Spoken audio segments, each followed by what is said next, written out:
আমার ওই নাতির নাম নাকি রাখা হয়েছে আমি বলতে পারবো না, আমি জানি না।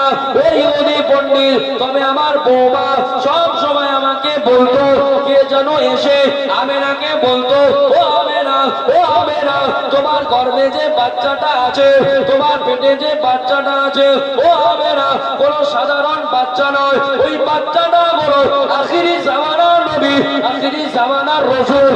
ওই বাচ্চাটা হলো সাধারণ কোনো বাচ্চা নয়, ওই বাচ্চাটার নাম হলো আসমানে আমার, জমিনে যার নাম হবে মুহাম্মদ। আর একটু জোরে বলুন সুবহানাল্লাহ।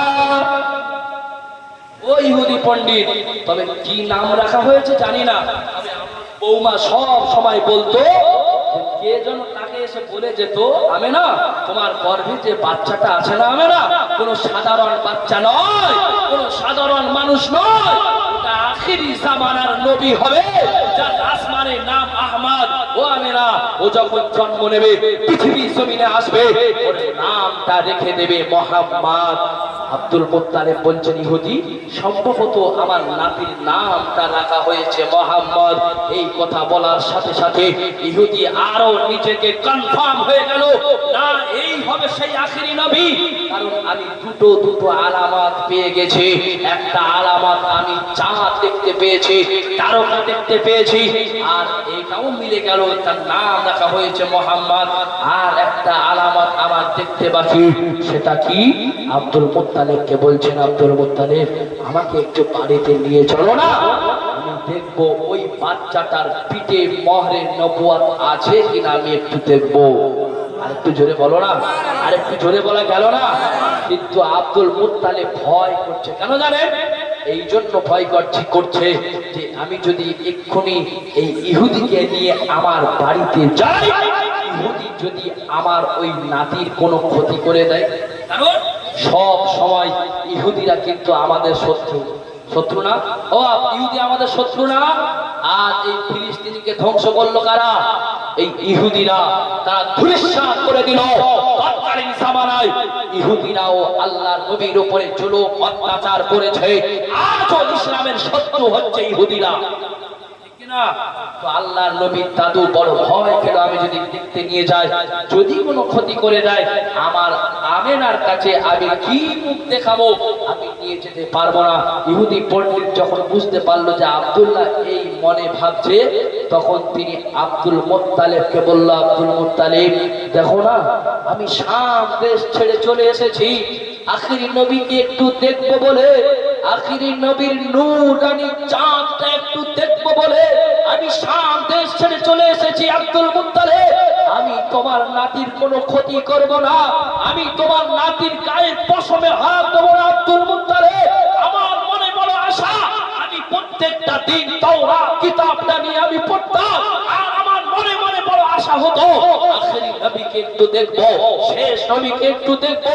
আমি শেষ নবীকে দেখবার জন্য, আখিরি নবীকে দেখবার জন্য শাম দেশ ছেড়ে, ঘর বাড়ি সব ছেড়ে দিয়ে আখিরি নবীর মহব্বতে, আখিরি নবীর ভালোবাসায় আমি চলে এসেছি মক্কা নগরীতে।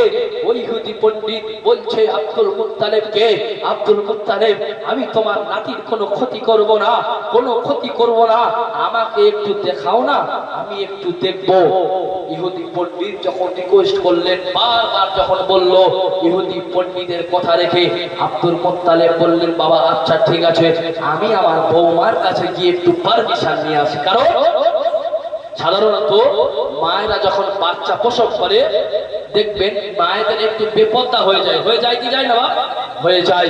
তো ইহুদি পণ্ডিত যখন যাওয়ার আশা করেছে, আব্দুল মুত্তালিব মেনে নিয়েছেন এবং মাকে গিয়ে বললেন, আমেনার কাছে যেই গেলেন, হুকুম নিতে গেলেন, আদেশ নিতে গেলেন, অনুমতি নিতে গেলেন, আব্দুল মুত্তালিব গিয়ে দেখে আল্লাহর নবী বাড়িতে নেই। ধরে বলেন, আরে ধরে বলবেন না?